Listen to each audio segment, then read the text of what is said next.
Saya bersyukur sekali oleh karena kita mendapatkan seorang narasumber yang luar biasa yang akan membekali kita untuk kita yaitu mendapatkan sebuah skill di dalam kita memainkan role kita, peran kita, yaitu sebagai seorang penyampai pesan. Di dalam kita berinteraksi, di dalam kita hidup dalam bersosial, kita membutuhkan kemampuan untuk berkomunikasi, baik secara verbal maupun di dalam, yaitu melalui bahasa-bahasa language atau bahasa-bahasa bade kita, bahkan bahasa kasih kita ya.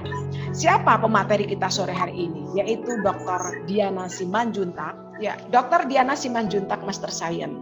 Dia seorang dosen dari Stipar Yapari, khususnya pengajar public speaking juga. Ya, beliau tinggal di Bandung.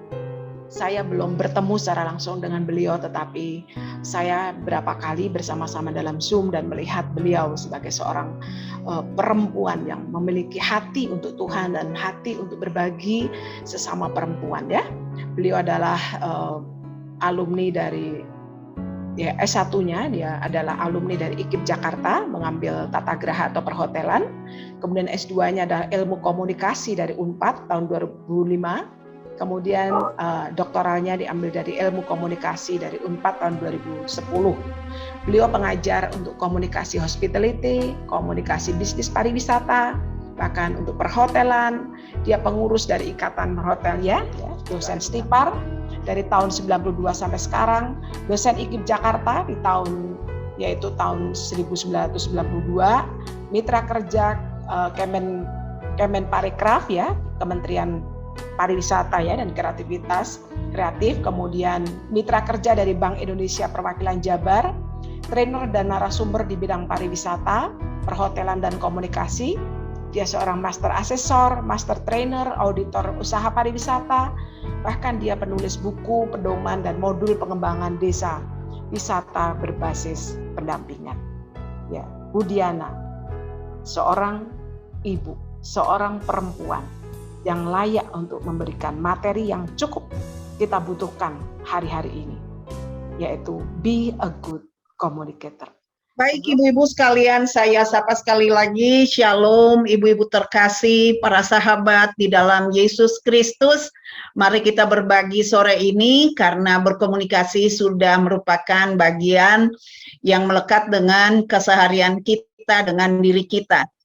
Hanya seringkali kita tidak tahu ada teori-teori yang mungkin perlu kita baca, perlu kita perhatikan. Saya sendiri dulu tidak tahu begitu kuatnya komunikasi nonverbal, jauh lebih hebat dari kata itu sendiri.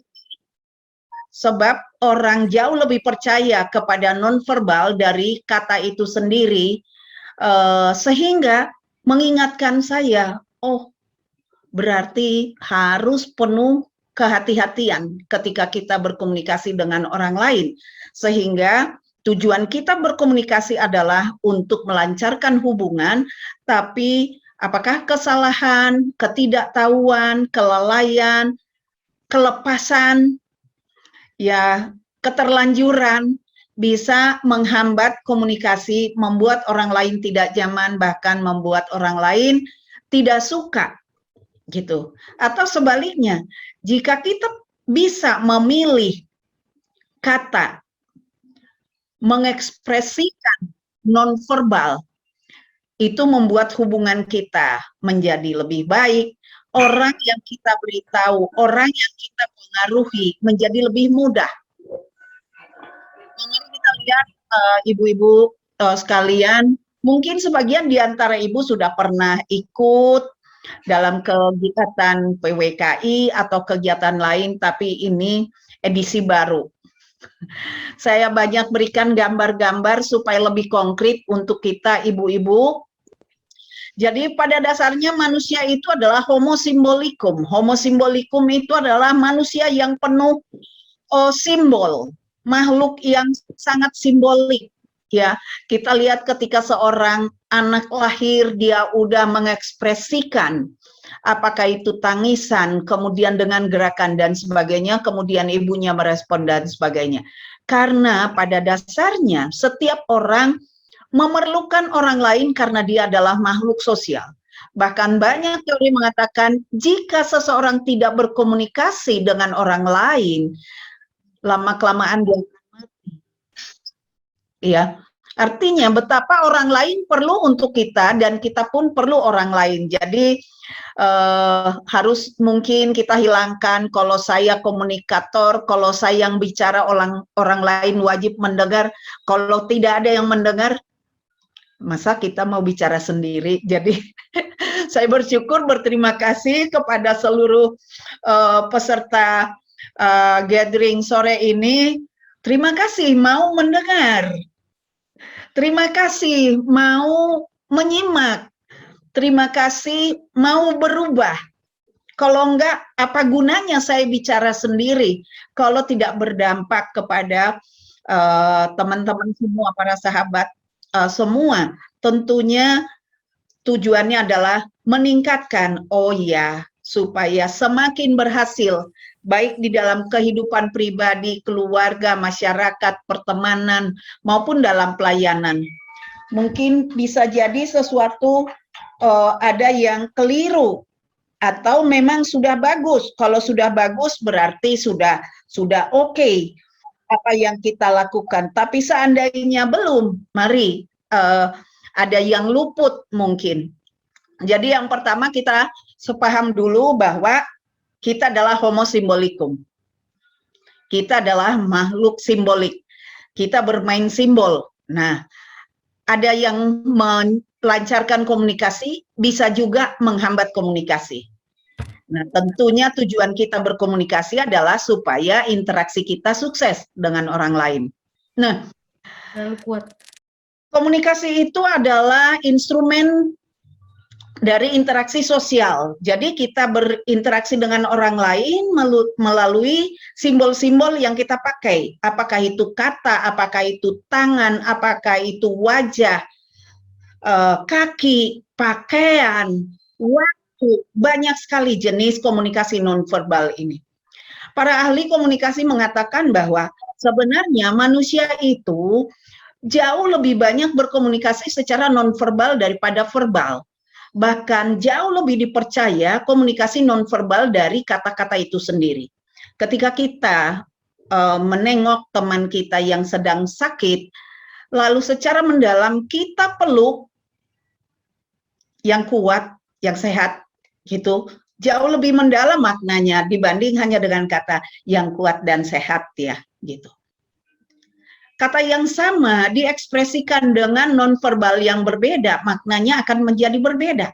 Jadi nonverbal ini adalah teknik berkomunikasi yang menghantarkan kita menjadi sukses, menjadi komunikator yang baik, yang berhasil, yang efektif.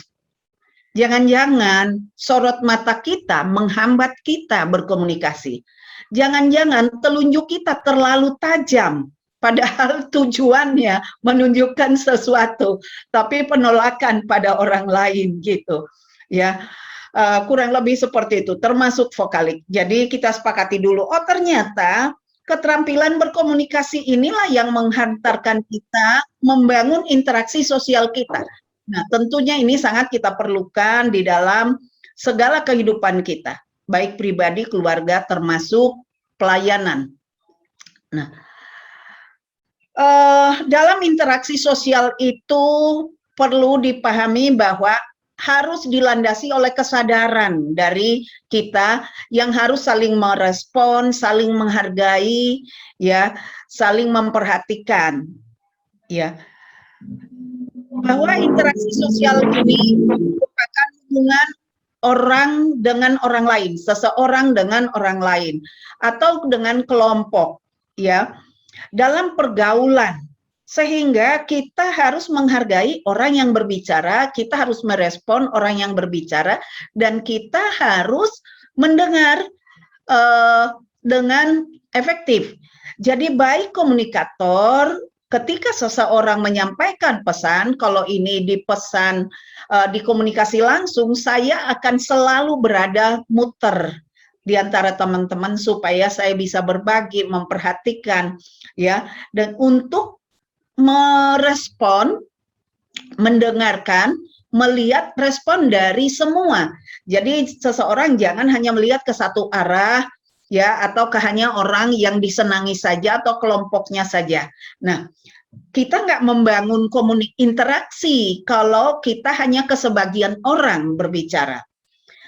Interaksi sosial itu sebagai hubungan yang dibangun seseorang dengan orang lain. Jadi ini justru kita bukan hanya sekedar bicara, tapi betul-betul menjalin relasi dengan orang lain. Nah, ketika kita hanya asal membicarakan sesuatu tanpa memperhatikan, komunikan kepada siapa kita bicara, maka orang lain itu juga akan mengabaikan kita. Jadi kita harus berbagi dari sorot mata, cek suara, ya, menanyakan apakah terbaca, bukan hanya terlihat, tapi juga harus terbaca. Bisa aja terlihat tapi nggak terbaca karena tulisannya terlalu kecil. Nah, kalau kita melihat komunikasi itu apa sih? Nah, ini sebenarnya agak seperti di kelas sedikit supaya ibu-ibu, dari mana sih ini asalnya kata komunikasi ini datang? Ini sebenarnya dari bahasa Latin yang artinya, yang katanya adalah komunis, dalam bahasa Inggris disebut communication, yang artinya adalah sama makna dan sama arti. Nah, apa sih sebenarnya komunikasi itu? Komunikasi adalah proses penyampaian pikiran seseorang kepada orang lain sehingga membuat orang lain itu mengerti apa yang dimaksud. Saya berharap kita semua yang hadir dapat memahami apa yang saya sampaikan sehingga komunikasi kita efektif, berhasil.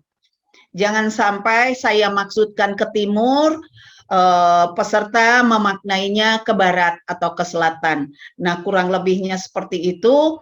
Jadi, bagaimana supaya antara seseorang yang berbicara dengan pendengar, dengan audiens, dengan komunikannya, itu dimaknai sama. Saya selalu mencontohkan kalau di kelas tanpa saya beritahu, ketika mulai belajar komunikasi, saya panggil, tolong berdiri yang mahasiswa yang bernama X misalnya, kemudian dia berdiri. Nah, apakah yang lain mengerti pesan yang saya sampaikan? Yang lain mengatakan mengerti. Apa efek dari saya meminta? Karena dia memahami apa yang saya sampaikan, maka dia berdiri gitu. Dengan demikian, antara komunikator dan komunikan mempunyai makna yang sama sehingga tindakannya itu tercapai. Nah, jangan sampai karena kita salah berkomunikasi, katakan misalnya yang paling ekstrim, hambatan bahasa di dalam berkomunikasi. Satu berbahasa Jawa, satu berbahasa Batak, sama sekali nggak ngerti, ya nggak bisa nyambung. Nyuruh apa juga nggak bisa. Jadi ada jaka sembung di antara kedua komunikator dan komunikannya. Jadi nggak bisa saling merespon, akhirnya tidak mencapai tujuan. Ya, nah kurang lebih. Jangan sampai terjadi di pertemuan kita sore ini antara apa yang saya sampaikan dengan apa yang dipahami itu menyambung. Tapi saya yakinlah ibu-ibu, karena ini hanya penyegaran untuk kita semua dan sudah biasa juga dengan materi-materi seperti ini. Nah, kalau kita melihat supaya sedikit agak-agak teoritis gitu loh, Bu. Jadi ibu-ibu ke bapak, ke anak-anak, gini loh, ada teori proses komunikasi gitu. Dikatakan gitu, bahwa ketika kita berkomunikasi itu harus memperhatikan hal-hal ini. Who says what to whom, in what channel, and what effect. Wah, gaya. Ketika kita berkomunikasi, siapa misalnya komunikator dalam hal ini menyampaikan pesan. baik itu verbal maupun nonverbal ketika tatap muka. Melalui media apa? Kepada siapa? Receiver dengan komunikan itu sama, yaitu penerima pesan. Dan apa efeknya? Apakah salah paham? Apakah berhasil? Apakah setengah paham? Gitu. Nah, baik itu misalnya di komunikasi bermedia, misalnya di handphone. Kakak saya pernah mengatakan seperti ini, ada saudara yang sakit, kemudian kita saling menolong. Kakak beradik sepupuan juga ingin saling menolong saudara yang sedang sakit. Kemudian adik saya menelpon saudara yang lain, mengatakan begini, kamu ada simpat. Yang satu kebetulan agak-agak mengatakan dia sibuk gitu. Nah, kemudian adik saya mengatakan, kamu ada simpati enggak? Gitu. Di sana meresponnya, mau saya ada simpati atau tidak, itu bukan urusan abang. Padahal maksudnya, kamu ada nomor simpati nggak? Biar saya telepon aja, capek nge-WA, gitu. Ya Bu ya. Nah, akhirnya setelah, aduh maksud saya bukan begitu, setelah diklarifikasi. Nah, artinya kita pun bisa seperti itu. Ya, Bapak dan Ibu. Kita harus terutama di WA, kalau WA, Facebook, apalagi menghapus itu mudah. Tapi kata yang sudah sempat kita share itu udah milik publik. Jadi hati-hati berkata-kata, what effect-nya kita harus, apa akibatnya, apa dampaknya, harus selalu kita pertimbangkan ketika berkomunikasi. Begitu ibu-ibu sekalian, itu sebabnya proses komunikasi ini harus kita pahami bersama. Setiap setiap komunikator mengatakan pesan apapun melalui media apapun, apakah itu langsung atau tidak langsung kepada audiens, kita harus pikirkan dampaknya, efeknya, apakah akan positif atau tidak. Seperti tadi saya sampaikan, kata menghapus kata itu mudah, tapi bekasnya tetap ada. Jadi lebih baik berhati-hati sehingga tidak ada hapus-hapus. Nah, tujuan komunikasi itu sendiri bisa satu-satu, bisa bersama-sama. Yang pasti menemukan sesuatu yang diperlukan, menyampaikan sesuatu atau menanyakan sesuatu. Ya. Yang berikutnya adalah menjaga hubungan. Kemudian meyakinkan, menghibur, ya. Biar teman saya senang, aduh udah lama saya nggak menyapa, menyenangkan teman, memberikan informasi penting. Dan yang tidak kalah pentingnya bagi ibu-ibu, di mana kita ikut dalam pelayanan-pelayanan adalah mempengaruhi. Bagaimana kita sukses mempengaruhi karena verbal kita. Ya, ketika kita tidak percaya diri, bagaimana kita mempengaruhi orang lain? Kita sendiri nggak bisa berdiri tegak, malu-malu, memilih kata juga nggak pas gitu. Maka sia-sialah keinginan kita. Jadi semua tujuan komunikasi ini kita harus pastikan kita siap. Itu sebabnya perlu dipersiapkan. Perlu dipelajari, perlu ada catatan-catatan penunjang. Makanya kalau dalam kegiatan public speaking itu selalu ada yang disebut dengan cue card. Apa yang mau disampaikan itu ada dalam catatan-catatan kecil, dalam nomor urut. Kalau satu buku disatuin semua nyarinya susah, di nomor urutkan. Jadi nomor satu ini, nomor ini berikutnya. Sehingga kita sistematis. Ya. Nah, fungsi komunikasi itu sendiri adalah membangun hubungan sosial melalui fungsi sosial. Ya, nggak mungkin kita hidup sendiri. Salib Tuhan itu mempersatukan manusia dengan Tuhan, tapi juga manusia dengan manusia. Nah, manusia dengan manusia inilah yang paling kompleksitasnya tinggi, karena sangat banyak. Kalau dengan Tuhan yang Maha Pengampun itu, salah pun diampuni, tapi teman-teman manusia ini yang mengkritik, protes, sakit hati, ya, menggurui. Nah, itu. Jadi kita perlu belajar, perlu berhati-hati. Kemudian fungsi ekspresif. Nah, ketika kita berkomunikasi harus ada ekspresinya. Seperti lagunya Ibu Sonata tadi, coba kalau datar dari awal sampai akhir, pesan lagunya tuh nggak nyampe. Ya datar saja, tapi karena ada tinggi rendah, ya, kemudian ada alunan dilengkapi dengan musik dan sebagainya. Jadi komunikasi itu adalah seni, gitu. Turun naik suaranya, mengatakan, saya diajarin orang Sunda mengatakan sampurasun, gitu, harus mengayun sehingga enak didengar, ya, horas gitu. Tapi kalau saya katakan horas gitu, orang mentertawakan saya karena ekspres tidak tepat untuk ekspresi budayanya, horas gitu, bahkan 3 kali, ya. Nah, kurang lebih seperti itu. Bahwa komunikasi itu kadangkala juga berfungsi sebagai ritual. Misalnya, dalam acara kita sore ini ada aturannya. Disusun berupa rundown sama Ibu Ningsih, ada pembukaan, ada pujian, kemudian diselingi doa, masuk pada pemaparan, kemudian mungkin nanti akan ada lagi tanya jawab, dan sebagainya. Itu diatur. Kemudian fungsi instrumen, ya, fungsi instrumen sebagai alat untuk menginformasikan, alat untuk mengajar, alat untuk mengubah sikap, alat untuk menjalin keakraban. Nah, bisa formal, bisa non formal. Kalau di sini kita semi formal. Kalau di kebaktian kita formal, tapi kalau di kebaktian keluarga, kebaktian di gereja kita formal, satu arah, kebaktian keluarga kita 2 arah, bisa non formal.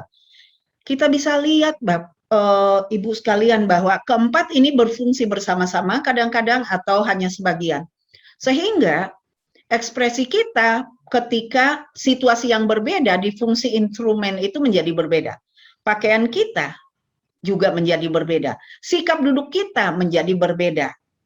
Ya. Ini kompleksitas dari berkomunikasi. Nah, kalau kita melihat konteksnya, ruang lingkup dari komunikasi, yang akan banyak kita bahas adalah komunikasi interpersonal. Yang paling kecil skopnya adalah komunikasi intrapersonal, yaitu komunikasi seseorang dengan dirinya. Ya, kita suka pergi nggak ya, gitu. Jadi nggak ya, kita lagi sedih, merenung, memikirkan, ya, sesuatu, mengambil keputusan, menimbang-nimbang, itu adalah komunikasi dengan diri kita. Karena ada 2 aspek yang disebut dengan I dan me. Nah, ini saling mempengaruhi. Nah, I itu ego dan me itu super ego. Me ini sebenarnya lebih cenderung untuk mengendalikan I. Ketika kita menjadi seorang yang egois, I kita itu yang menonjol. Tapi ketika me itu mengingatkan, menasihati, ya, kebaikan-kebaikan ada di me. Nah, inilah yang harus kita pupuk, ya, melalui agama, melalui budaya, nilai-nilai budaya, sehingga dia menjadi pengendali dari I. Kita tidak menjadi yang egois. Nah, interpersonal. Ketika kita bicara interpersonal, maka kurang lebih antara seseorang dengan jumlah orang yang terbatas atau dalam jumlah yang tidak terlalu banyak. Nah, kita akan banyak membahas tentang ini. Nah, komunikasi organisasi itu kurang lebih seperti ini antara orang-orang yang ada di dalam satu kelompok, ya, yang mempunyai tujuan yang sama. Sedangkan organisasi kelompok itu tergantung pada tidak permanen atau permanen, ya. Kemudian masa, komunikasi massa itu komunikasi seperti televisi, itu yang satu arah, ya. Nah, kita bicara tentang komunikasi interpersonal. Komunikasi interpersonal adalah pertukaran makna antara orang-orang yang saling berkomunikasi dalam menyampaikan dan menerima pesan secara timbal balik dan proses tatap muka. Ini nih yang kita harus hati-hati karena kalau di WA sebelum dikirim udah dicatat, masih bisa dibaca lagi baru kirim. Ini semuanya spontan nih, ekspresi kita, sorot mata kita, kata-kata yang kita pilih. Nah, perlu dirancang, ya. Nah, kesuksesan dalam berkomunikasi interpersonal berkaitan dengan konsep diri seseorang. Nah, di dalam diri kita itu ada yang disebut dengan significant others dan generalized others. Significant others adalah seseorang yang paling dominan dipengaruhi oleh lingkungan terdekatnya. Jika lingkungan terdekatnya positif, maka significant others, maka diri orang itu relatif menjadi positif. Jika lingkungannya kurang mendukung, maka akan gampang mengatakan kata-kata yang negatif, kata kotor, membentak, ya, memarahi dan sebagainya. Itu sebabnya keluarga yang positif, pola asuh di dalam keluarga dan gereja menjadi pengendali, menjadi pembentuk positif terhadap diri seseorang. Nah, sementara generalized others adalah lingkungan pertemanan. Ini juga kita harus selektif. Itu sebabnya kenapa kita berlomba-lomba mencari sekolah terbaik untuk anak kita, karena sekolah itu pembentuk diri anak, sehingga significant others berupa sekolah yang tiap hari membentuk dia, itu memberi dampak positif, termasuk cara berkomunikasinya. Banyak aturan, gurunya ketat, diarahkan untuk bertata krama dan sebagainya. Nah, sekarang pertanyaannya, kita yang hadir di sini, diri yang bagaimana yang sudah kita punya dan diri yang bagaimana yang menjadi konsep diri kita? Coba kita lihat, apakah sudah pada diri yang ideal? Ideal di mata siapa? Di mata dunia atau di mata Tuhan? Ya, di mata keluarga, di mata diri sendiri, di mata Tuhan. Ya, mari kita lihat. Tentunya itu hak pribadi yang hanya kita yang ingin mau jadi apa kita. Suami istri belum tentu bisa sama-sama membangun konsep diri yang sama. Tapi jika significant others-nya sama, maka relatif konsep dirinya sama, yaitu pada konsep diri yang positif. Nah, konsep diri seseorang akan ditentukan kualitas diri. Nah, dan itu akan mempengaruhi cara berkomunikasinya. Unsur terpenting dalam konsep diri adalah diri yang berharga, harga diri seseorang. Jika kita mau jadi diri yang berharga, tentunya semuanya positif. Diri yang hebat, diri yang melayani, diri yang berharga di mata Tuhan, berharga di mata dunia, bermanfaat untuk banyak orang, ya. Hati-hati dalam berucap, hati-hati dalam bertindak. Nah, seseorang dengan harga diri tinggi relatif disukai oleh banyak orang.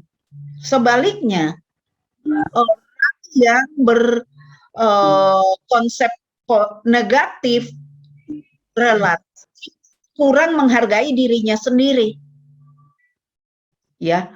Hanya mungkin ini bisa saja ketidaktahuan, ya, atau ada pengalaman masa lalu, pertemanan dan sebagainya yang membentuk sehingga ya sudah merasa biasa saja, tidak lagi canggung di bibir kita mengatakan hal-hal yang negatif gitu. Nah, komunikator yang efektif dalam komunikasi interpersonal juga akan tercermin dari satu, kredibilitas, kewibawaan seseorang. Kewibawaan itu sepertinya kalau kita melihat, oh orang tua berwibawa, kalau nggak tua nggak berwibawa, belum tentu, bukan. Kewibawaan itu adalah kepositifan pikir dari seseorang. Jadi bisa saja anak kecil juga jika dia bersikap positif dalam hidupnya juga ini kecil-kecil hebat ya. Kata-katanya selalu positif, hormat, santun ya. Kemudian ternyata daya tarik fisik dan non fisik juga turut mempengaruhi efektivitas komunikasi interpersonal seseorang. Misalnya, ketika saya hadir di antara ibu-ibu, secara fisik saya memakai pakaian yang satu jari di atas bahu saya. Apakah ibu percaya bahwa saya bisa beradaptasi sehingga mengurangi kepercayaan ibu bahwa saya tidak pantas sebagai seorang narasumber di antara ibu-ibu dengan pakaian seperti itu? Ya. Kemudian saya pakai kacamata hitam. Kacamata hitam itu cocoknya di alam terbuka seperti yang ada di gambar. Ya. Nah, fisik dan non fisik itu turut mempengaruhi efektivitas atau tidak. Aduh, aku silau ngelihat dia bicara. Kacamatanya itu loh gitu, ya. Kemudian kemampuan intelektual. Kemampuan intelektual tidak selalu terkait dengan tinggi rendahnya pendidikan seseorang. Karena kita belajar formal, informal, non formal. Ya. Pengembangan diri yang penting. Kemudian integritas, keterpaduan antara sikap dan perilaku. Bagaimana saya berbicara di antara ibu tapi saya suka kelepasan kata-kata yang negatif. Jadi kalau saya mengajak teman sahabat yang ada di pertemuan kita sore ini, ya menyatulah antara apa yang kita ucapkan, sikap, perilaku yang tercermin. Nah, akhirnya itu akan membangun keterpercayaan dari audiens, gitu. Nah, kemudian karena tadi dikatakan bahwa komunikasi interpersonal itu tercermin dari verbal dan nonverbal seseorang. Kita coba lihat pada komunikasi verbal. Komunikasi verbal adalah komunikasi dengan kata-kata. Kata itu ada yang bermakna denotatif, yaitu makna yang sesungguhnya. Ada juga konotatif, yang tidak sesungguhnya, tapi bisa dan harus jeli untuk memahami. Apakah itu sindiran, apakah itu pujian, apakah itu candaan. Jadi jangan mudah sakit hati kalau misalnya teman kita bercanda, padahal dia hanya bertujuan menyenangkan hati kita. Cie-cie gitu. Nggak ada artinya cie-cie gitu. Wish gitu. Nah, hal-hal seperti itu. Kalau misalnya konotatifnya tujuannya mendekatkan hubungan, apapun itu kita harus ucapkan terima kasih. Ya, mau itu pujian, bahkan ngejek karena kita berteman dekat. Rakus banget sih gitu. Banyak banget makannya. Masa makannya segitu gitu. Segitu kan nggak jelas. Nah, misalnya kita biarin, terima kasih, biar gue makin cantik gitu. Nah, jadi jangan mudah sakit hati kalau ada kata-kata konotatif, apalagi dari teman-teman dekat. Kalau misalnya pun enggak, orang yang lain itu yang kurang bisa. Kata-kata konotatif itu sebaiknya disampaikan ke orang yang jarak sosialnya dekat. Jadi jangan nyindir, jangan muji berlebihan, jangan ngejek ke teman yang baru kenal gitu. Jangan muji berlebihan, memuji boleh baik sebagai apresiasi. Ya, katakan saja secara denotatif gitu. Nah, konotatif ini umumnya digunakan banyak pada hubungan sosial. Tapi kalau itu sifatnya komplain, kita juga harus jeli. Misalnya, kita membeli sesuatu, segini itu nggak jelas. Segini secara negatif artinya itu protes. hah segini gitu, tapi ketawa, kok murah banget sih gitu. Jadi kita harus bisa memaknai hal-hal seperti itu. Kemudian cara penyampaian verbal ini, kata-kata ini bisa langsung secara tatap muka, bisa tidak langsung bermedia. Nah, dua-duanya punya resiko masing-masing.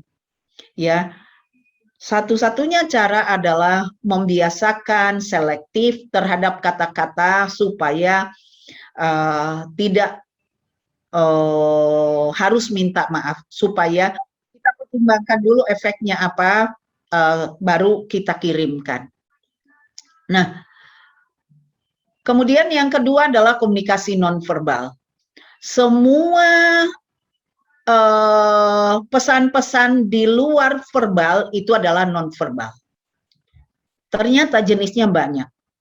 Jenisnya dalam penelitian saya, dalam teori sebelumnya, saya hanya melihat ada 7-8 jenis, tapi di bidang pariwisata itu ternyata jauh lebih banyak. Tapi semakin saya melihat belakangan, semakin semua orang merasakan bahwa nonverbal itu berkembang. Nah, fungsi komunikasi nonverbal ini membuat dinamika, membuat komunikasi itu lebih ekspresif, lebih dinamis, lebih akrab, lebih menyentuh hati, ya.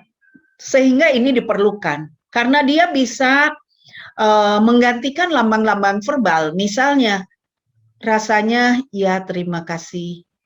Tapi terima kasih sambil mengangguk, sambil menggenggam, ya, menggenggam erat, mengulang kembali, aduh, terima kasih, seperti itu.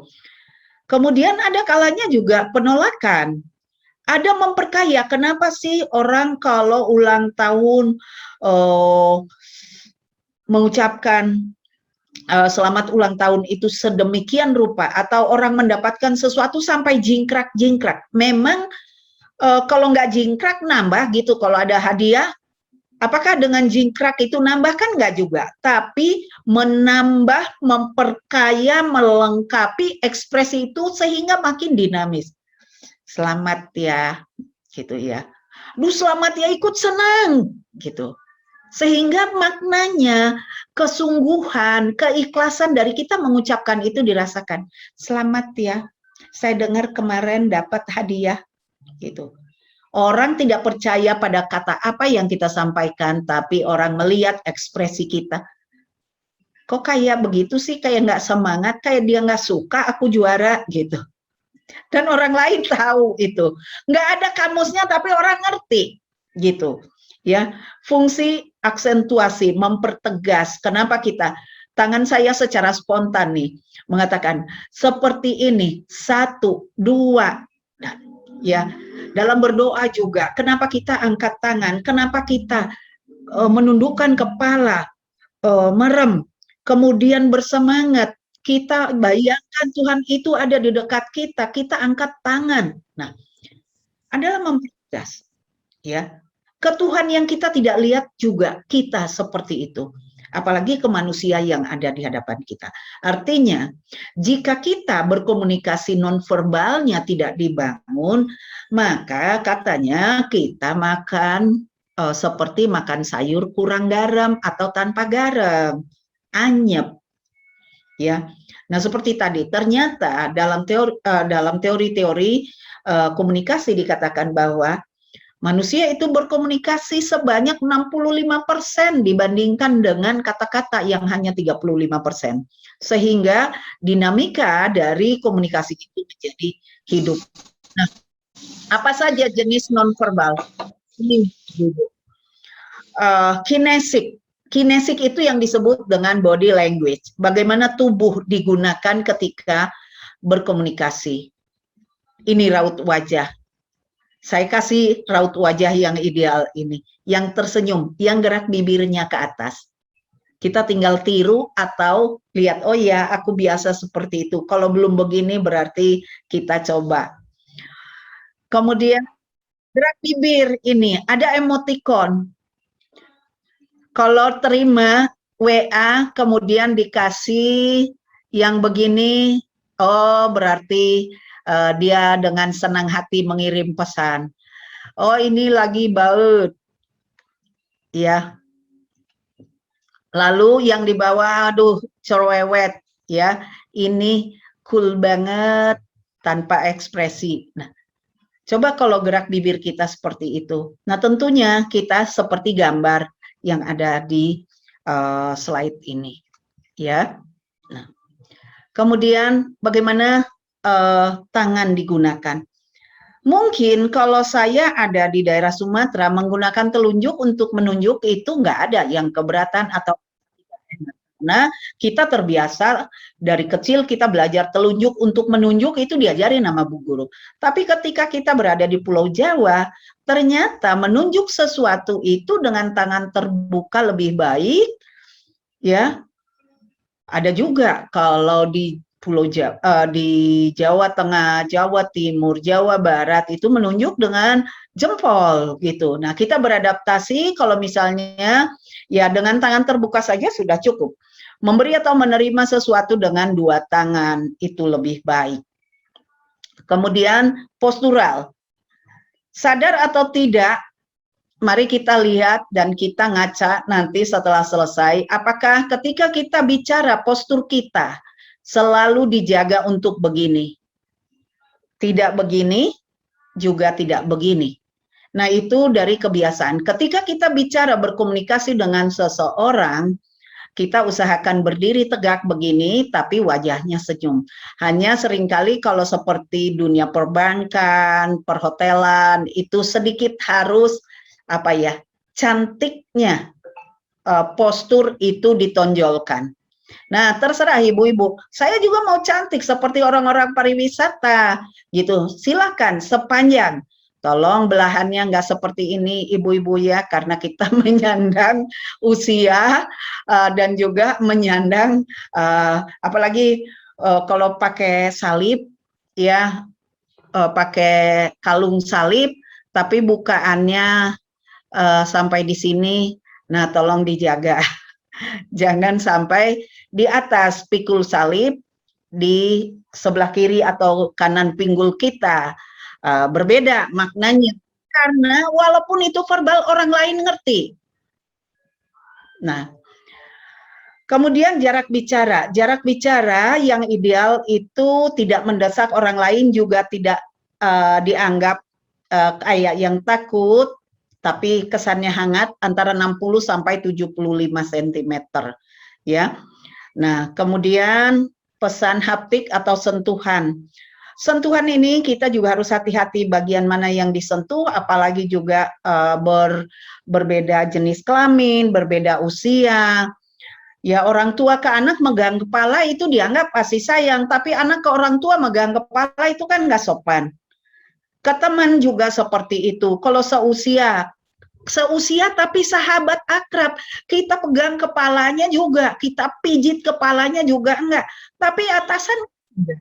Artinya bagian mana yang boleh disentuh, tujuannya apa, mana yang tujuannya fungsional profesional. Bagaimana orang salon itu fungsional profesional, tapi sosial sopan kita berjabat tangan, ya, kemudian menolong seseorang itu harus mempertimbangkan bagian mana yang boleh disentuh, bagaimana cara menyentuh, memperlakukan orang yang berbeda jenis kelamin. Nah, sehingga kita tetap dianggap sosial sopan. Kecuali dalam keadaan darurat mungkin kita abaikan, bahkan kesan fungsi rangsangan seksual itu akan tidak dianggap tidak terjadi ketika kita menolong seseorang dalam keadaan bahaya. Gitu. Jadi kontekstual konteks ini maknanya. Kemudian penampilan fisik. Penampilan fisik selalu menjadi menarik. Penampilan fisik menunjukkan pribadi seseorang. Penampilan fisik memperkuat, mencerminkan profesi seseorang. Ketika kita melihat gambar yang di sebelah kiri ini, kayaknya ini orang kantoran nih. Oh, ini kelihatannya ibu pendeta ini. Oh, ini dokter ini. Oh, ini pemandu wisata ini. Lalu kita di mana? Diri yang bagaimana yang mau kita tonjolkan? Nah, sampai bagian mana kita berani terbuka di bagian dada, bagian mana di bagian tangan, bagian mana di bagian paha yang boleh terbuka, menunjukkan pribadi kita siapa. Usia kita bagaimana dengan pilihan model-model itu. Mempengaruhi kepercayaan atau ketidakpercayaan. Bagaimana seorang hamba Tuhan? Semuanya minimalis, minimalis di tangan, minimalis di bagian paha atas, minimalis di bagian dada. Ini terkait dengan itu tadi, integritas, kewibawaan. Jadi kita yang paling tahu diri kita yang mana, sehingga mari kita cocok-cocokkan. Jangan sampai ada sesuatu yang kita emban, tetapi physical appearance kita nggak mendukung dan tidak mencerminkan atau memperkuat profesi dan pribadi yang sudah kita pilih. Saya sebagai seorang guru, sebagai dosen, sangat berhati-hati memilih pakaian dalam arti, walaupun saya bisa mengatakan, di kampus saya dosen, di mall saya bukan dosen, tapi di mall nggak mungkin saya pakai celana pendek. Bagaimanapun saya seorang Kristen, ya celana pendek dalam arti 20 cm di atas lutut gitu kan. Nah, sehingga sopan nggak sopan itu relatif. Nah, ketika sopan itu dikendalikan oleh me, bukan I, itulah kita menemukan self-control, pengendalian diri. Ini yang pantas, ini tidak pantas, gitu. Nah, kemudian vokalik. Vokalik itu kata orang Arab, kalau suara keras itu menunjukkan tanggung jawab, semangat, kehangatan. Orang Batak juga bilang begitu. Seperti nggak bersemangat, harus keras suaranya. Itu adalah semangat, daya juang, ya, energi, gitu. Orang Jawa bilang, jangan terlalu keras seperti marah dan sebagainya. Nah, kita sudah berada nih di antara suku-suku yang majemuk, bangsa yang majemuk. Kita pilih, kita harus melting pot, melebur keakuan. Ketika kita ada di komunitas kita, silahkan pakai simbol tradisi kita, kearifan lokal kita. Ketika kita berada di lingkungan publik yang multi budaya, maka mari kita bertoleransi, ya, bertoleransi untuk melakukan melting pot, leburkan sedikit ciri-ciri budaya kita untuk bisa menjadi diterima oleh. Nah, yang paling baik dalam hal vokalik atau paralinguistik adalah gunakan smiling voice, itu nomor 1. Kendalikan volume, ya, sehingga kita diterima, gitu. Jangan juga, ya pokoknya saya nggak mau kehilangan, nggak kehilangan jati diri kita. Yang penting, yang kita kedepankan adalah bisa diterima oleh audiens. Bisa diterima oleh audiens. Nah, itu tadi melting pot. Kurangin sedikit, putar ke kiri sedikit volumenya. Jadi dikecilin sedikit ketika kita berada di budaya yang tidak terbiasa dengan suara keras dan sebaliknya, gitu, untuk beradaptasi. Nah, kemudian kronemika atau konsep waktu ini juga selalu bekerja cepat, merespon cepat. Itu adalah monokronik. Jadi jangan yang suka menunda-nunda, yang lambat menerima respon. Dulu yang sangat polikronik itu kalau kita memang pejabat publik yang seperti Mensesnek dulu, almarhum, hati-hati sekali untuk menghindari efek. Jangan terlanjur berucap, lalu nanti minta maaf. Itu tidak baik. Nah, kalau seperti itu, iya. Tapi kalau kita dalam hubungan pergaulan sosial, kita biasa saja, ya, tidak terlalu lambat, tapi juga nggak terlalu cepat. Nah, begitu juga selalu merespon komunikasi dari yang lain. Kemudian artefaktual. Artefaktual itu adalah barang-barang yang kita gunakan. Ya, walaupun ini mungkin bisa iya, bisa tidak mempengaruhi kredibilitas seseorang. Walaupun ini subjektif. Tapi seringkali hamba Tuhan tasnya LV loh. Ada. Ini bukan sedang menyindir ya Bapak Ibu, teman-teman sekalian. Saya suka dengar ini khotbahnya, aduh siapa itu pendeta yang jadi pelawak, tapi saya suka bahwa di pesan-pesannya dia katakan bahwa setiap kita menyesuaikan artefak yang kita gunakan juga dengan diri kita. Artinya jangan ada yang bertolak belakang. Jangan ada misalnya hamba Tuhan terus di suatu tempat wisata misalnya atau di daerah yang dianggap ini bukan sedang di gereja pakai kalung tengkorak gitu, pakai gelang akar bahar kayak gitu-gitu. Jadi siapapun kita, kalau kita mau integritasnya dijaga, wibawanya dijaga, artefak yang kita pakai juga harus disesuaikan. Jangan bertolak belakang dengan diri yang kita sudah pilih. Apakah diri sebagai profesi atau diri sebagai pribadi, harus saling menguatkan. Nah, kemudian ini hal-hal yang sederhana. Oflaksi itu bisa melancarkan pola positif atau sebaliknya orang akan tutup hidung bicara dengan kita, apalagi tatap muka hanya 60-75 cm, bau badan menyengat. Ya, ini dipelajari dalam komunikasi ibu-ibu. Jadi kita harus jaga. Yang melancarkan komunikasi itu adalah aroma tubuh yang positif. Ya. Nah, ini harus dikelola.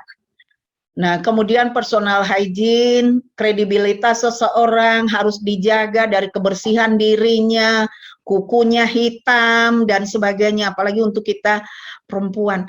Nah, akhirnya mungkin ibu-ibu, sebegitukah komunikasi nonverbal itu? Sebegini, ibu-ibu. Bagaimana seorang dokter kuku hitam? Bagaimana seorang hotelier misalnya dia menyajikan makanan kuku hitam, bagaimana seorang customer service? Lah, kalau mereka juga apa misalnya hamba Tuhan kuku hitam, kita juga nggak negatif melihatnya, tentu negatif juga. Ya. Nah, kurang lebih seperti itu. Nah, ini mungkin saya pas hati-hati memilih kata. Banyak kata yang bisa memberi kesan negatif, kita harus hindari, ya. Pilih kata yang tidak berespon negatif, tidak mempermalukan orang, tidak kita ngeles, dianggap tidak bermanfaat, melecehkan, dan sebagainya. Bagaimana kita berkomunikasi dengan anak dan teman secara akrab seperti ini, itulah yang kita pilih ketika berbicara dengan orang lain. Sehingga komunikasi kita selalu mempererat relasi, tidak menghambat atau merenggangkan relasi karena salah memilih kata. Ya. Kemudian yang kedua, seorang komunikator yang baik harus bisa mendengar dengan empati. Kita diingatkan menjadi pendengar yang baik. Pendengar yang baik dalam arti mendengar itu listening, bukan hearing. Kalau tadi Ibu Ningsi mengingatkan, tolong ada suara bocor, tolong di-mute. Nah, itu hearing. Nggak perlu disimak. Ada suara kokok ayam, gitu. Ada suara motor, ada suara pedagang siomay, itu diabaikan. Tapi ketika kita menjadi komunikator, sedang berkomunikasi dengan orang lain, kita harus menjadi pendengar yang baik. Mendengar sama sehingga kita mendengar, memperhatikan, memahami, dan mengingat apa yang mereka sampaikan. Sehingga kita harus berempati dengan mereka. Kalau enggak, mereka bisa tersinggung. Perhatikan aja oleh kita.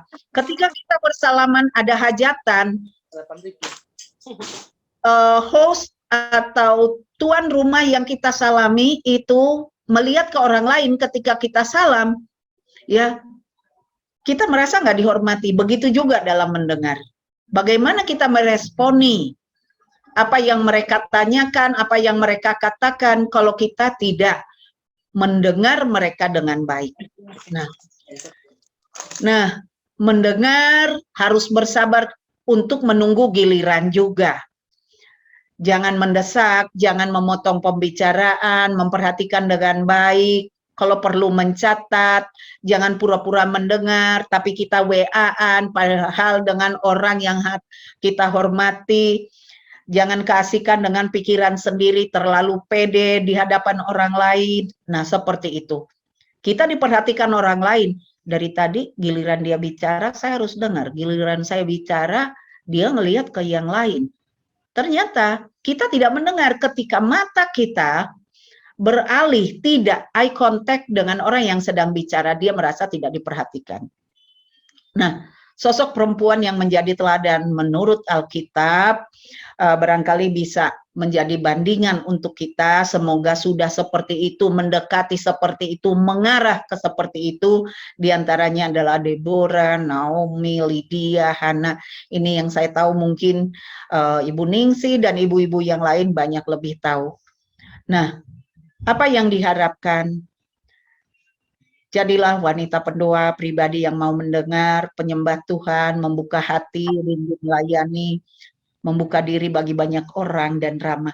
Kalau begitu nggak jauh dong dari kemampuan verbal positif dan kemampuan non-verbal positif. Nah, ada 2 ayat yang saya ambil tentang berkomunikasi. Di dalam mulut orang bodoh ada rotan untuk punggungnya sendiri jika dia tidak memelihara bibirnya. Di 1 Korintus 14 dikatakan, segala sesuatu harus berlangsung dengan sopan dan teratur. Berarti komunikasi verbal dan verbal itulah wujud dari berkomunikasi dari kacamata Alkitab dan juga kacamata dunia secara efektif. Karena kita harus membangun relasi, tidak memutus relasi. Nah, untuk itu kita menjadi pribadi yang bijaksana, rendah hati, menjaga harga diri, peramah bukan pemarah, pendamai, mengendalikan diri, sopan, cerdas. Kita jaga supaya kita menjadi good communicator. Maka nonverbal kita jaga, verbal kita jaga, harga dirinya kita jaga, konsep diri kita jelas bahwa kita adalah anak Tuhan. Tapi bukan karena anak Tuhan kita terlalu rohani berbicara dengan orang lain, belum tentu juga disukai. Kita biasa saja, tapi tidak di kata-kata yang negatif. Jangan juga kita menjadi terlalu ke siapapun seperti mengkhotbah terus gitu kepada orang lain, seperti orang lain tidak beriman, hanya kitalah yang beriman gitu. Jangan juga, kita harus menghargai orang lain ya. Kita harus mengajak ya, harus persuasif, jangan instruktif ya. Sehingga dengan demikian komunikasi interpersonal kita terbangun sehingga kita buktikan bahwa kita adalah homo symbolicum dan interaksi sosial kita terjalin. Karena itu yang dikehendaki Tuhan. Untuk itu, biarlah kita menjadi diri sendiri, dan itu ada pilihan di tangan kita. Gunakan iman dan budaya sebagai karakter pribadi, miliki konsep diri yang positif, miliki diri yang berharga, gunakan verbal yang menyenangkan. Diri kita bagian dari keluarga, gereja, dan masyarakat, sehingga itu mengikat kita untuk berhati-hati memilih cara berkomunikasi. Kita ekspresikan nonverbal yang Kristiani, tetap mengembangkan diri. Demikian ibu-ibu sekalian, semoga manfaat. Mohon maaf kalau ada yang kurang berkenan. Saya kembali